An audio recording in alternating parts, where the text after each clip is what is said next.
Hello everyone, and thank you for joining us for the fifth instalment of our Improving Healthcare Care with Simulation workshop series. This month, delighted to be joined by Michele Stuart of SIMUL8 Partner Efficiency Engineers, and this month we're following on the theme of using simulation for design, and in particular using simulation's application to the facilities and infrastructure aspects of healthcare. A few just housekeeping things before we move on. If Michele, you could skip to the next slide, please. Just before we get started, just to say with the audio, everyone is muted just now, as we've been told when you arrived. But if you do have any questions throughout, then please do enter them into the chat panel that you'll see on the right-hand side of your screen. We'll try to get to as many questions as we can throughout the session. And also just say we will be putting the recording and the slides on SlideShare and also on simulatehealthcare.com. So as I say, it gives me great pleasure to be joined by Michele Stuart. And Michele, it's over to you. Thank you very much. Welcome everyone. I'm very interested and excited to talk to you about a subject that's something that we've been working with over the past 5 or 6 years in the healthcare corner specifically, and how we can use simulation to improve our design efforts. We'll be going over kind of our background when we have used this kind of a program or this kind of a tool, why you would want to use it in healthcare specifically, and then we'll actually go through an interesting infrastructure example that we have used in a couple of hospital systems and follow up with questions if you have any. So that's basically what we've got going. Who am I? I'm President. I'm Michele Stuart. I'm President of Efficiency Engineers. We have been in a consulting firm now for almost 20 years. And one of the things we are very excited about is sharing simulation techniques to improve efficiency and effectiveness in healthcare and in other organizations. We have had a healthcare division set up now for 6 years, and we have been in several hospital systems discussing better ways to make improvements. And we like sharing our tool here. So let's talk specifically about when you would expect to have to use, or when would be the first time you get into this discussion of using healthcare, using simulation for design work. We often have questions come to us as improvement people inside healthcare, like the waiting room's too small, I've got people sitting on top of people, I've got beds in my hallway in the emergency department. Our space is constrained. So what we are asked to do is figure out often where to get more space, when we really should be asking the question is, can we improve what we have before we even go to that point? And then once we decide to enlarge our space, do we do that effectively? So one of the things we'd like to emphasize today is how to exercise the power and freedom that simulation offers to examine physical space and configurations from a design perspective. One of the things we run into is what are you going to be able to do with how often do we get involved in space reallocation or expansion discussions, and how these choices are often made by subjective decisions or using worn-out industry ratios which may not apply anymore. For example, one of the ones that architects and groups who are doing design talk about is the need for like 1.6 exam rooms per doctor. But things are changing in our healthcare system. What about the new mid-level practitioners, the PAs and the nurse practitioners?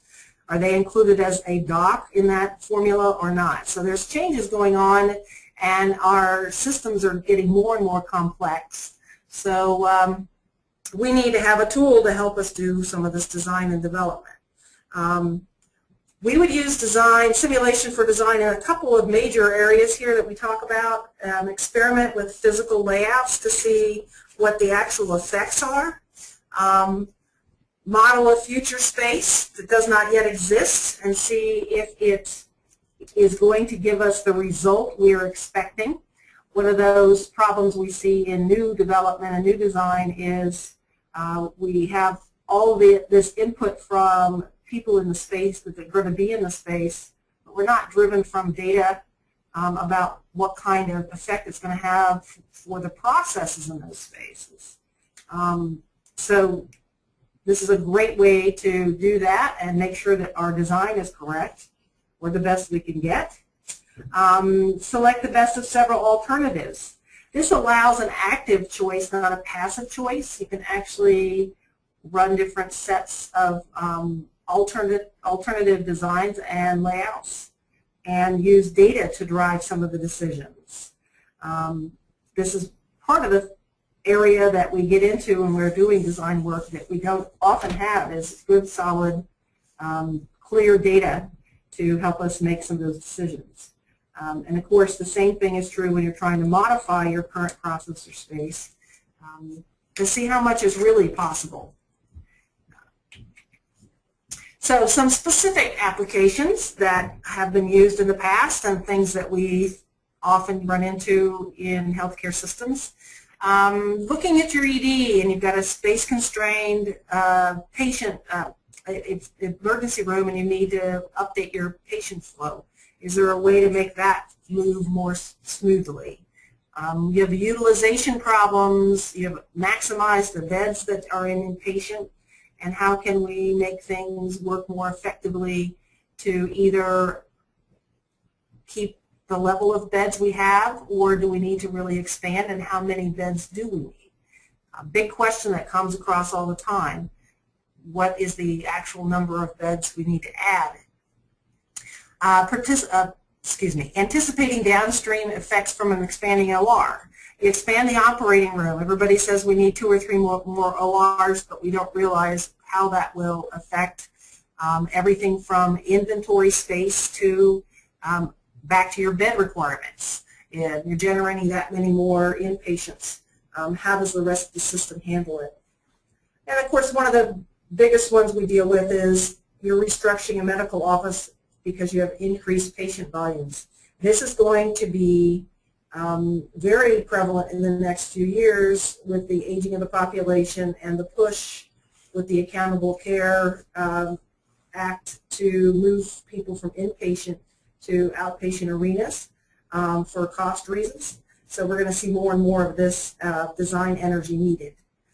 But often infrastructure is not just out in the space. It can be hidden or have effects that aren't seen. And the one that we discuss the most is your magic pneumatic tube systems. Hospitals around the country, almost every one of the hospitals in the country has one of these, but it's one of those things that you can't see. It's hidden inside your walls and ceilings.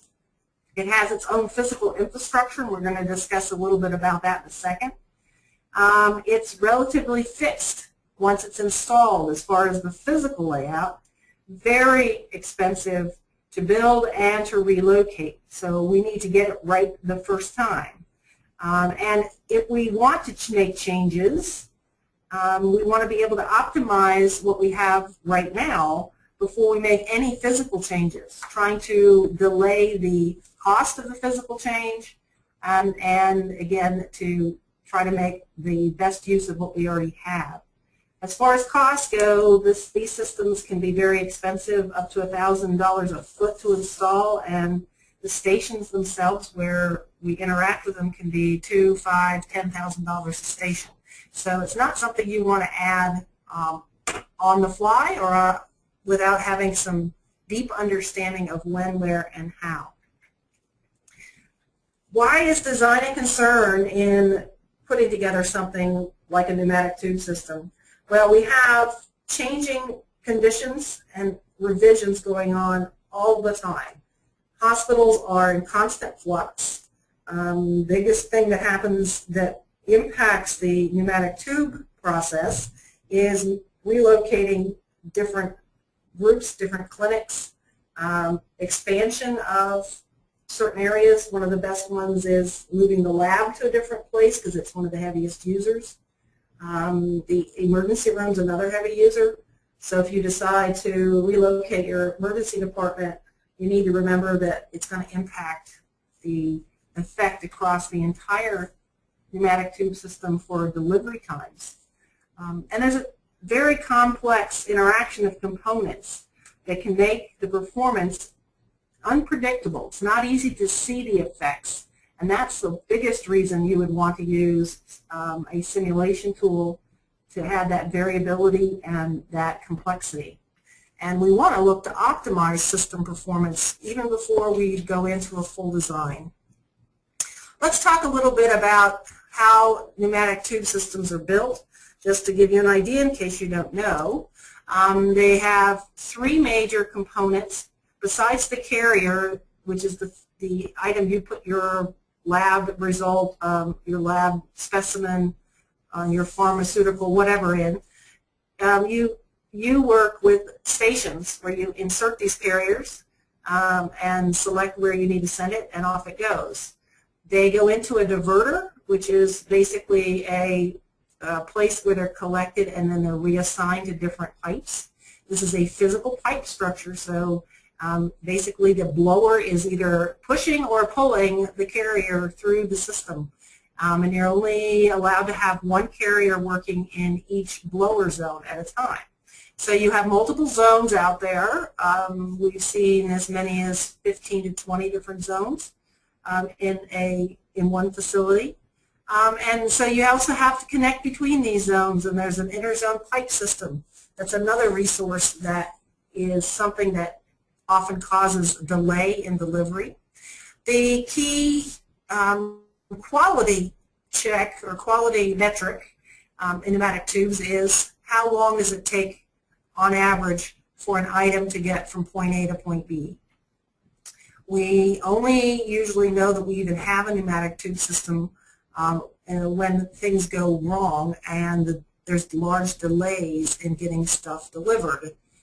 So one of the things we are looking at is how to optimize that time and make sure we keep it within a threshold that your customers internally in the hospital expect.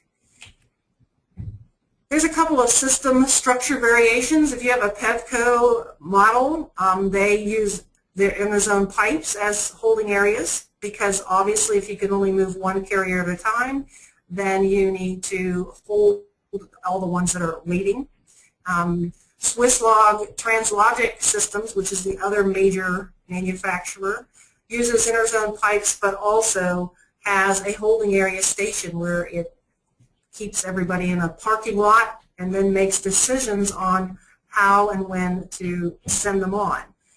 That decision is also a big part of the structure here, which we'll talk about in a minute, talking about how you prioritize which carrier should be moved next. That's one of those places where we can really optimize our system.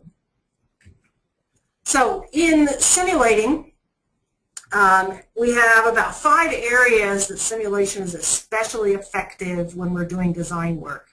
And I'm going to review each of these in little detail using the tube system model as our example. The first one is visualize the complexity. It's very tough sometimes to picture what's happening in a complex process. And simulation allows us to take it apart and put it back together again and understand what is going on. With the tube system, the infrastructure is physically hidden in the walls. I mean, we can't even see this most of the time. So this simulation helps us pull that sort of out of the walls and take a look at what's going on.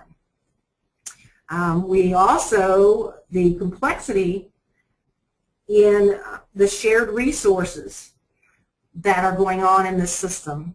This is a hospital-wide system that's impacted by what resources are in use. The bigger ones are the blowers and the interzone pipes. If you need a blower or an interzone pipe to move between zones, then you have to wait on it. The priority decisions of which carrier should move next greatly impacts the throughput time. One of the questions we first come up with or discuss is what happens if a lab specimen is in the system for longer than, say, 30 minutes? Is it completely degraded so that it's no longer viable to be tested? Those kinds of things can happen, and we don't understand that changing different settings in our system how quickly they can impact the other pieces of the system. In the model we have, we like to see a couple of key things when we're looking at what's going on and to show some of the complexity. When we run this, we have the capability of seeing how many carriers are waiting to be dispatched, meaning they're sitting in their stations, and they have not as yet been sent through the system. We also have active carriers, how many carriers are in the system moving. If we have the constraint of the one carrier in motion per zone per blower, if we have 7 blowers and we've got 7 carriers active, that means we're 100% active in the system. Gives us an idea of how busy our system is.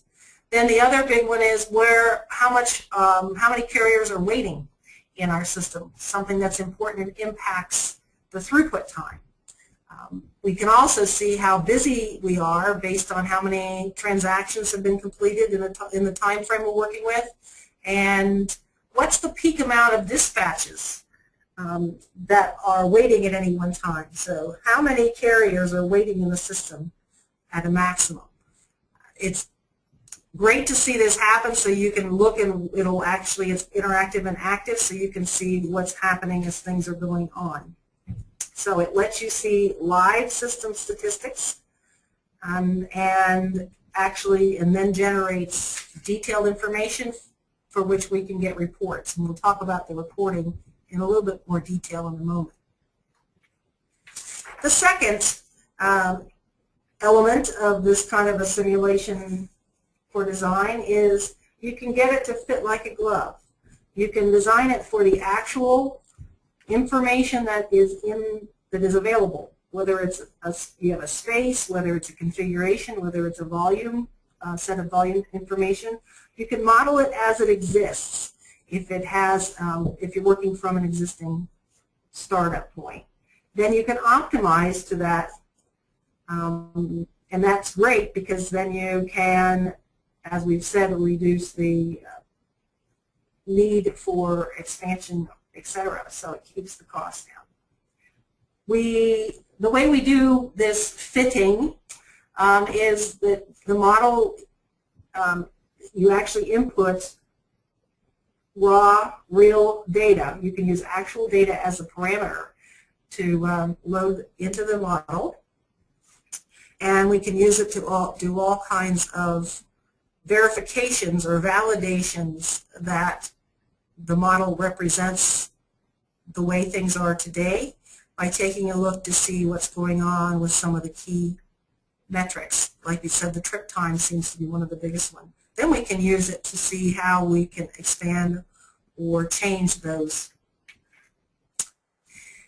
In the model, you are asked or allowed to put in even actual historical arrival data, meaning you can take information from your existing tube system and actually just load it directly in. This allows you to test your model to make sure it's acting like your real system. Then you can play around with increasing or decreasing that arrival or that volume by a sheer percentage, which is a question we often get. What's going to happen when we increase, if we increase overall usage by 10%. So you can use your own data to run the model, to back the model up and actually be much more effective with the design. The next one that seems to be the one that we use quite often is we get asked a lot, what happens if? Or when do I need to add the next station, the next zone, when you're doing expansion? So simulation models are great to test those outside limits. Where's the breaking point of your current system? How much can it take before we're going to start to see degraded capability? So one of the things we like to do is see where you increase those volumes until it gets to the point where you have a problem with your throughput, or your waiting times are too long, that sort of thing. You can test peak data. You can talk about even throwing a pandemic event up against it to see how it would react, which is something you do not want to do live, obviously. And so in this system, we offer a capability of comparing one set of information that's run through the model against another one and actually showing the differences between them. Here we took a 10-zone system and we looked for where we are, how much increase in volume it would take before we actually got to a breaking point. And so here we see the results of increasing the volume throughput, the amount going through the system. And we can auto compare these and see how we have affected the overall system information. Like in a regular setup, we have a trip average of 3.8 minutes. We've hit a wall now of it taking almost 29 minutes. Not acceptable in real life. So we actually can use this to find those boundaries, and that helps us decide when and what we should do to increase or keep us from getting to this point in the live system. The other thing we like to look at is we can see the whole system. Often we get tied into, when we're doing design, we look at a very small segment and we forget that it is a part of a larger system and that you need to consider the effects beyond just the piece you're looking at. One of the things that we like to look at is the financial implications of a particular design. We do this in two ways. The first way is to assign cost penalties to when the situation is not where you need it to be.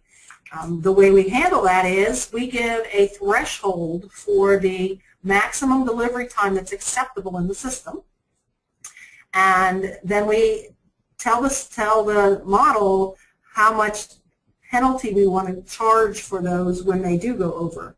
And the model keeps track of how many times that occurs, puts the penalty value to it, and then it does something that helps us all decide, is it really worth changing to get that tube time, that travel time down or not. It calculates the manual cost. If we did not have the tube system and we had to have a human walk this between the two stations, what would it cost in human energy time? And you are allowed to put in any of those factors and have it come back to you and say, here's what it would cost to add the station it would need, the tube variable cost, versus what it would cost if we didn't have it at all and we had to start having people run around. This thresholding and this financial piece is great as a way to justify the change in the system that you want. And so this shows you the effect across the system as you make changes as well. But I think the one piece that I, in my experience, has found that simulation is the most powerful about is being able to test any and every idea in a very low-cost environment. The models are designed to accept modifications easily, whereas the physical system is very difficult to modify and expensive, as we've gone through. Users can test and evaluate scenarios very quickly, and these models run in a very few minutes, if not seconds. The key to that, though, is you can also test everyone's ideas. It's great for getting buy-in, and it's an easy way to get to a consensus of a good design. So often when we're doing design discussions, whether it's pneumatic tubes, whether it's another unit in the system, whether it's a clinic setting, we go round and round and round with where should we, what should we really be doing? Until we have some information that helps guide us in the correct direction, and we have data to make those decisions, we can spend an awful lot of time trying to get to that consensus. Whereas this kind of a tool helps us get there very effectively. Also excellent for the buy-in side, trusting that what we are doing will give us the effects we're expecting. So often if we don't use data-driven decisions in doing design, we will go through an entire design process, we will construct, we will institute it, and we still will not get the results that we needed that spurred the entire design discussion in the first place. So this is a great way to test and come to that consensus of the good option. The other thing is being able to view side-by-side results and compare them. In the model that we have set up and we've used here, you have all kinds of places that you can make changes. You can add, subtract, change capabilities of stations, diverters, the interzone pipes. You can physically change the distances. The one that seems to be very critical or easy, the first place most people start when they're dealing with pneumatic tubes is to change the station priorities. The way this works is the station it's leaving from and the station it's going to each have a priority assigned to them, and every station can be a different prioritization, so that when you put those two priorities together, that indicates that the carrier traveling between those 2 points is of the top most important priority or is not as important. The path logic, how should it travel through this entire tube system, is also another place that you can make changes in the models. Of course, we've talked about volumes, talking about how impacts of increasing and or decreasing volumes through the system. I talk about decreasing because we've also had the experience of some hospital systems that are actually in a declining mode, and what can we do to better utilize what they actually already have in their systems. So you can work both ways. So when we talk about testing every idea, we're looking at specifically comparing different sets of runs, you put in one set of information, one set of design criteria, see how effective that is, and then compare it to what then a different set of statistics and setup are. Like we said, especially with volume, that's a great one to look at. So all of these options are all ready and set up to be able to be run without having to do anything else. The key reports here, of course, are the previous run comparisons. We also do a zone-to-zone comparison, because one of the things you do when you're trying to optimize is if you make a change in something, again, this is your whole system discussion as well. If you change something that's in one zone, it may impact or push the requirement in another zone up dramatically. So we like to take a look and see how we're impacting in a zone per se, because you do not want to overutilize any one zone. That's when you'll potentially push and have mechanical failure, and that's when the whole system decides to not work well for you. Another one is doing the what-if scenarios and deciding what we want to do with them. So say the lab moves to a new location. We've had this with one of our customers. And so how do we change the station priorities and take a look at the usage? What goes on when that happens? Another move is the emergency room being moved is another one. how do we and when do we want to add a new blower? And if we do add one, what stations should become part of that new zone? Remember, the zone is driven by that blower. Adding one will supposedly help the total throughput, but you need to test that because it's such a complex system, it's sometimes hard to see those. So these are the kinds of reports we have that allow you to see that kind of information.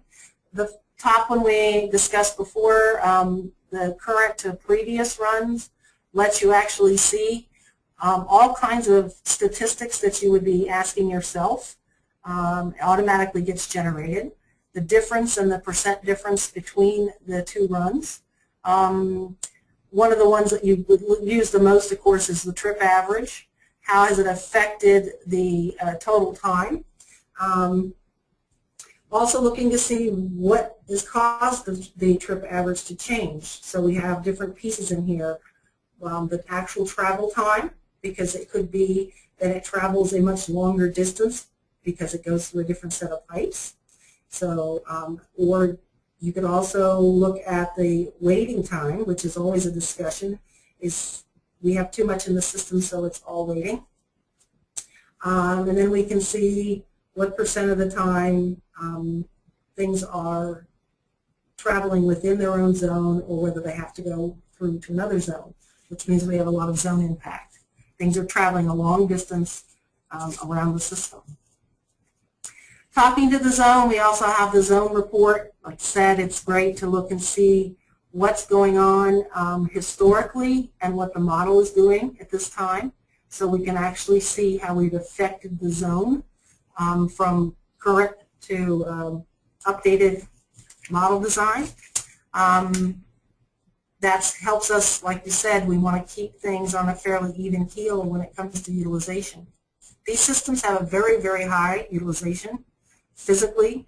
They stay very busy because as long as the trip times are good, people tend to use the system more and more. The utilization on some of these systems can be up to 97%, which those of us who are in the design world worry about that, because then you don't have time to even do maintenance.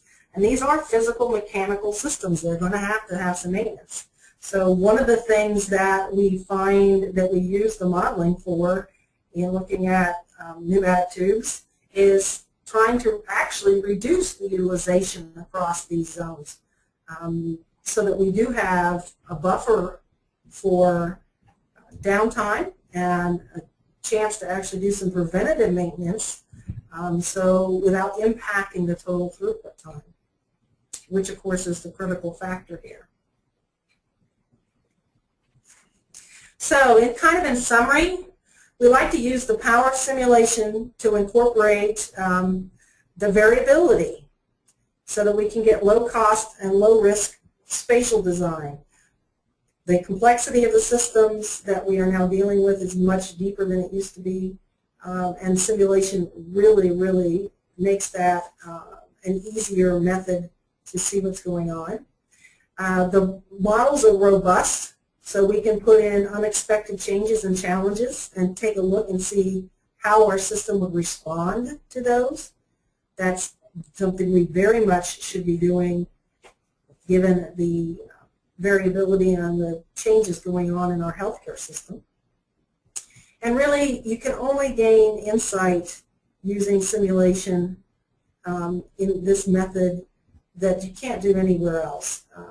It brings everything to life, but it does it in a non-threatening environment.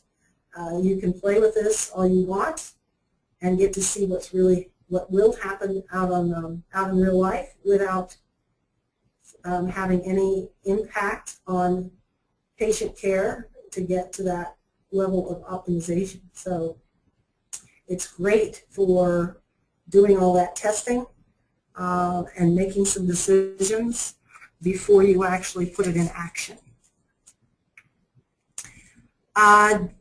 Stephen, are any questions that have popped up?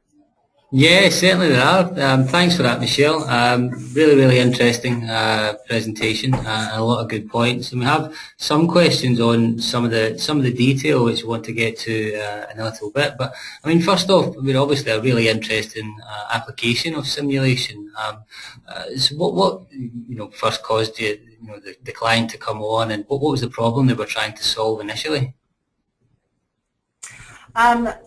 This client was, it's actually Geisinger Medical Center, came to us, and they were attempting to have a method for making those kinds of decisions. Their system was very large, very complex, and the only method they had was to actually make a change and watch the raw data coming out of the tube system to see what the effect was. Now, they just thought that that was not the best for both patient care quality and for the situation. So recognizing the fact that they needed a tool that they could use that was kept them from doing anything live that would cause a problem was what they came to us for. In the meantime, they have taken the model and actually not only used it at the main hospital, they are starting to use it at their other hospital systems. So they've actually loaded in designs from other hospitals. They used it to look at expanding. They're adding a new building to the main hospital and how that is affected, how the tube system is affected there. We've also used it with other different size healthcare systems, some of the smaller ones that don't tend to have somebody on staff who really understands or is 100% in charge of the tube system. So having a tool like this that they can go in and use that's very easy for them to make changes and test things with really impacts the quality of the throughput and can greatly change how things work in that system, especially to keep them from having to expand. I think that's one of the key things we get on this is to say, if we can make it better with what we have, we don't even have to add anything. And since they're an expensive system, it makes sense. Yeah, I think it does. I mean, it's great that they're still using it and are obviously using it across their system. I mean, in terms of a time to model a tube system, or is there a general rule on that? Obviously, if we're now using it across using the tool across different hospitals locations, what's the kind of time on that? It shouldn't take more than a couple or 3 days to load it, load the information, because it's all data driven from a data set. So the only things we need to put in are the distances, which should be already known if you have a known system. What's the physical structure of your system, how many stations and which stations are connected to which diverters, which are connected to which blowers. And these are fairly standard. This is a mechanical system, and even though you may have different vendors that installed it, physically there's not too much difference between these systems. So setting that up is all you need to do to get ready to go. And especially if you can extract arrival information from your existing system. If you can get actual arrival, when things are leaving what stations and when they're being delivered, we can use that to actually set it up very, very quickly. Cool. Well, I think to go to some of the questions that we've got, and a question in from Mark DeLuca just asking, do you have any best practices for collecting data to inform the models? Yeah. Again, having done this so many times, we know exactly, and in fact we have set up in this particular modeling an interface with a database that actually walks you through the steps that it takes to load the information in the right size and shape. So it's very clear as to what you need. And like I said, most of this is available if you have a tube system because somebody had to do the initial design. We can also take one that exists, that doesn't exist yet, and put in a lookalike that we already have, and then use that to sort of as a design basis, which is what everybody does. They start usually with something that they already have and go after how will it fit in the new situation. Okay, thanks for that. I mean, with data and data in the data to inform models, how I say you say people have that data to hand. But, is it fairly common then across hospital systems? Yes, I mean, you know where your stations are. You have drawings that you can get information of distances.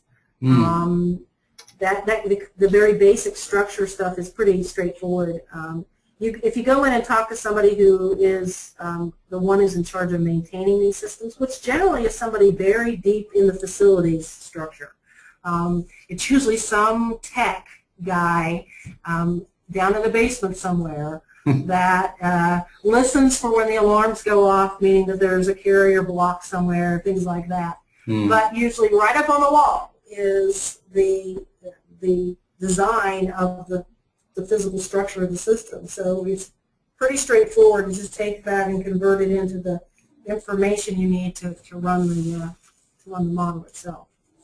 Yeah, I mean that's an interesting point. I mean thinking about the when the alarms go off, and I guess how do you then when you model it, how do you identify the bottlenecks in the tube system?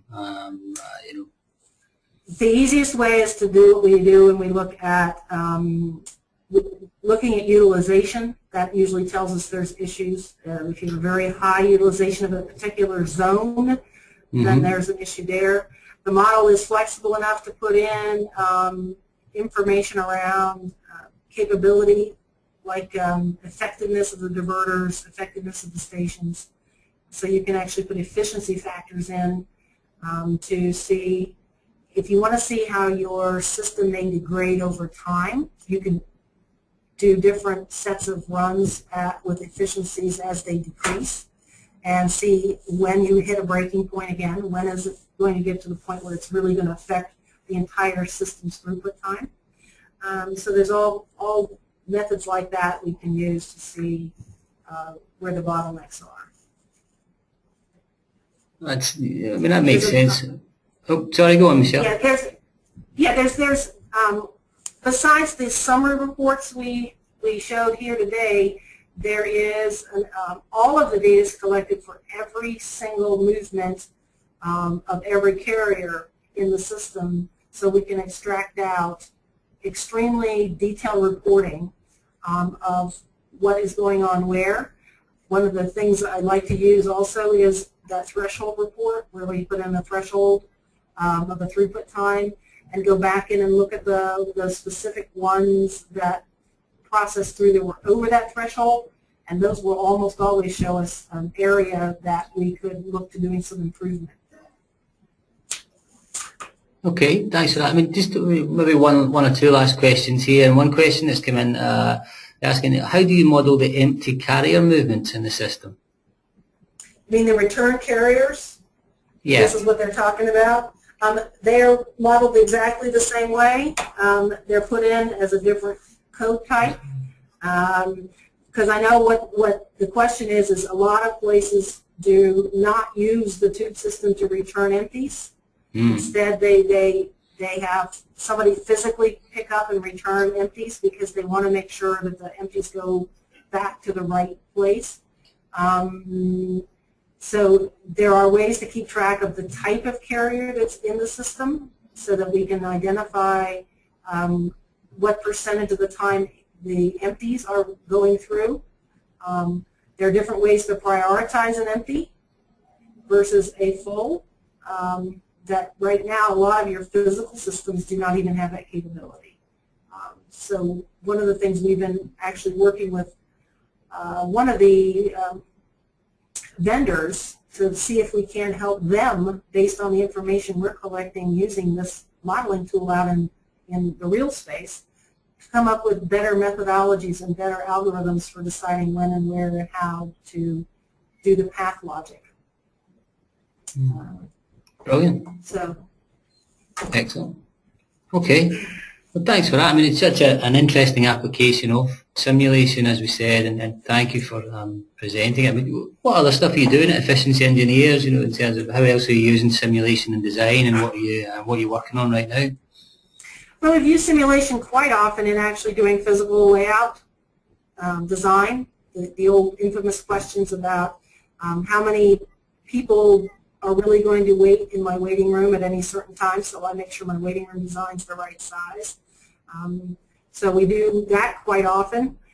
Those are fairly straightforward. We've used it to even do basic infrastructure design work, including developing new processes. We have a customer who went from the food delivery service of 7:30 noon and 5 o'clock to on order and on demand, and used a simulation modeling tool to design, understand what size the carts should be, how long it would take to travel between places in the system so that they knew what cutoff time they had to have to load a cart before they went out and actually did the delivery, and also design the staffing that went with it. So really is an effective tool for both improvement and basic design in both directions. The other thing we're using it in, especially recently, is when we are working with process improvement teams that have been developed and put into place in these hospital systems. And they're starting to use more and more of the Lean and Six Sigma concepts.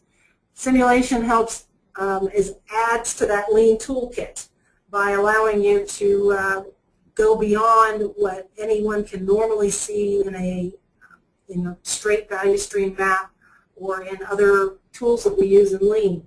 It lets you go to a higher level and a much more complex system when it's very tough to see that sometimes when you're trying to do these improvements. So it's definitely the additional quiver in our Lean toolkit at this point. Excellent. Well, thanks, Michelle. I know we've got a few questions that we'll get to possibly follow up after, but just again, thank you for what is a really interesting use of simulation, and certainly simulation and design. And thank you to everyone for joining us today. Just a few things just as when we finish up, just to say that the next workshop coming up in October, penciled in date for October 24th just now, and that will be Geisinger Health Systems, and again with Michelle and some Geisinger looking at the logistics model, and hopefully we can confirm that soon for you. And also just to say we have a new website which is up at www.simulatehealthcare.com, and a great resource with case studies, white papers, and obviously all recordings and slides from all of our workshop series so far are on there. So please do get along there and let us know what you think. But again, just gives me a pleasure to thank Michelle for attending. Thank everyone for the questions, and we will see you again.